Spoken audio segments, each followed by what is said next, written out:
झुक सकता हूँ, न बिक सकता हूँ। मैं अपनी रियासत, अपनी कौम के लिए जेल और ऐसे कई सोबतें बर्दाश्त कर सकता हूँ। ऐसे ही मकबूल बख्श शहीद ने फांसी का फंदा चूमकर तिहाड़ जेल के अंदर से हमें ये पैगाम दिया, जिसका जश्न खाकी भी हमें हमारी कौम को न मिल सका। आज हमें वो पैगाम देकर चले गए कि रियासत की खुद मुख्तारी, रियासत की खुशहाली के लिए हमें चाहे वो श्रीनगर के अंदर हो, चाहे वो जम्मू के अंदर हो, चाहे वो गिलगित-बाल्टिस्तान के अंदर हो, चाहे वो मुजफ्फराबाद के अंदर हो, तो हम खुद मुख्तार रियासत के लिए हमेशा अपनी जंग लड़ेंगे और लड़ते रहेंगे। 22 अक्टूबर से लेकर आज दिन तक अपनी इस वतन की आजादी के लिए राजपुर काबू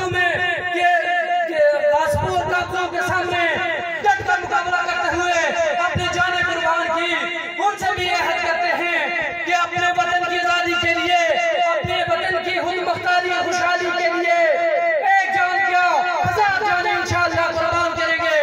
आज के दिन चूंकि अक्टूबर का ये स्यामा है, जिस दिन हमारे वतन को पाई के मुकदमे, बिल जलाने के मुकदमे और फलाने मुकदमों में तुम्हारे ब्लड गिरफ्तारी हमने निकाल लिए हैं और तुम्हारा गिरफ्तारी करेंगे। आज के दिन हम ये पैगाम देते हैं इन सौलतकारों को कि 11 मई को एक पिक्चर रिलीज हुई थी, ट्रेलर अभी बाकी है। इंशाअल्लाह वो ट्रेलर का पिक्चर अभी बाकी है। इंशाअल्लाह तुम्हारा मैदान सजाओ।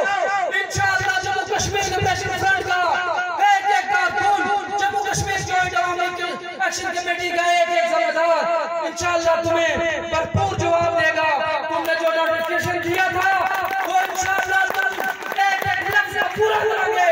एक लफ्ज पीछे हट गए तो कहना कि तुम किसी और के सौलतकार या मददगार थे, तुम हकीकी तहरीक आजादी के सिपाहसालार नहीं थे। इंशाअल्लाह तुम्हारा मैदान में जवाब देंगे। इन्हीं अल्फाज के साथ जिंदगी ने वफा की, तो फिर बहुत बहुत शुक्रिया।